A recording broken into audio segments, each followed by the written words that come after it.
আসসালামু আলাইকুম, welcome to my another video. তো আজকে কথা বলবো আমাদের বহুত আলোচিত এবং সমালোচিত নতুন মুভি তুফান মুভিকে নিয়ে। তো তুফান মুভিটা খুব আলোচনা এবং সমালোচনা দুইটাই হচ্ছে। অনেকের কাছে মুভিটা অনেক ভালো লাগতেছে, আবার অনেকের কাছে খারাপ লাগতেছে। তো যাকে আমি মুভি নিয়ে কোনো কথা বলবো না, যে কথা বলতেছি এমন একটা বিষয় নিয়ে যেটা মনে করেন আমার কাছে খুব খারাপ লাগছে।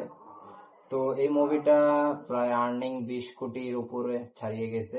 তো অনেক টিকিটও পাওয়া যাচ্ছে না, অনেকেই ফ্যামিলি নিয়ে বন্ধু বান্ধব নিয়ে মুভিটা দেখতে যাচ্ছে। যাক ফাইন, এটা নিয়েও তেমন কিছু বলার নেই। আপনাদের ভালো লাগলে আপনারা আরো দেখেন, ইনকাম আরো হোক। কিন্তু একটা জিনিস সেটা বলতেছে যে বাংলাদেশের যে আগের মুভি আমাদের বেদের মেয়ে জ্যোৎস্না, যেটা সর্বোচ্চ আর্ন ছিল বাংলাদেশে এখন পর্যন্ত, তো সেটা বিট করছে। তো আমার এই বিষয়টা নিয়ে জাস্ট একটা কথা, যে বেদের মেয়ে জ্যোৎস্নাকে যে বিট করছে তুফান, সাকিব খানের অভিনীত তুফান মুভি। তো আমার প্রশ্নটা হলো যে আপনারা যারা এই কথা বলতেছেন, এই কথার সাথে একমত পোষণ করতেছেন যে না, তুফান মুভি বেদের মেয়ে জ্যোৎস্না মুভির যে আর্নিং সেটা বিট করছে, তো এটা অ্যাবসলিউটলি রং। কেন রং?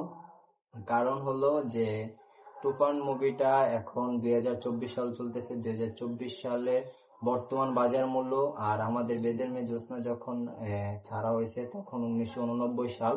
তো 89 সালের আর্নিং যে টাকার অ্যামাউন্ট, সেই 20 কোটি আর বর্তমানে 20 কোটি টাকার খুব তফাৎ রয়েছে, যেটা যারা বুদ্ধিমান বা জ্ঞান সম্মত মানুষ তারা অবশ্যই বুঝতে পারবে। ক্লিয়ার না ভেজাল আছে?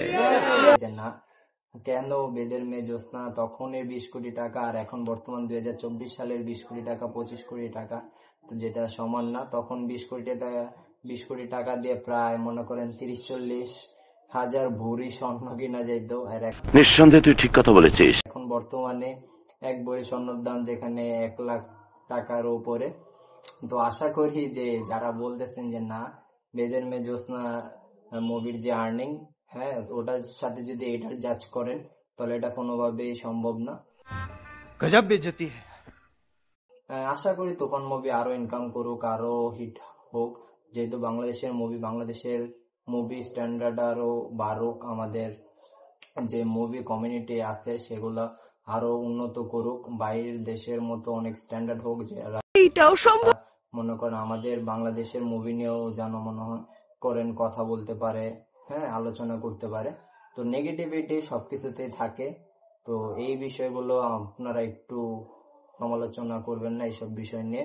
এটার কোনো মনে করেন তুলনা হবে না। আমাদের বেদের মেয়ে জ্যোৎস্না যে মুভিটা ছিল সেটা ইলিয়াস কাঞ্চনের, অবশ্যই সেটা একটা মাস্টারপিস।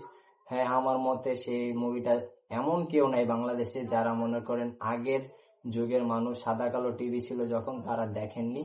তো অবশ্যই যারা আমার ভিডিওটা দেখতেছেন তারা যদি না দেখে থাকেন বেদের মেয়ে জ্যোৎস্না, একবার একটু দেখবেন বেদের মেয়ে জ্যোৎস্না। আই থিঙ্ক আপনার মন ছুঁয়ে যাবে। এবং 2024 সালের তুলনায় 1989 সালের মুভিটা আমার কাছে বেস্ট লাগে। আমি নিজে 2 থেকে 3 বার দেখছি।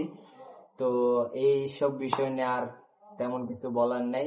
ভিডিওটা ভালো লাগলে অবশ্যই একটা লাইক দিবেন, আর চ্যানেলে নতুন হলে আপনি একটা সাবস্ক্রাইব করে দিয়েন। ফেসবুক থেকে যদি দেখে থাকেন আমার পেজটাকে ফলো করে দিয়েন। ধন্যবাদ সবাইকে, আল্লাহ হাফেজ।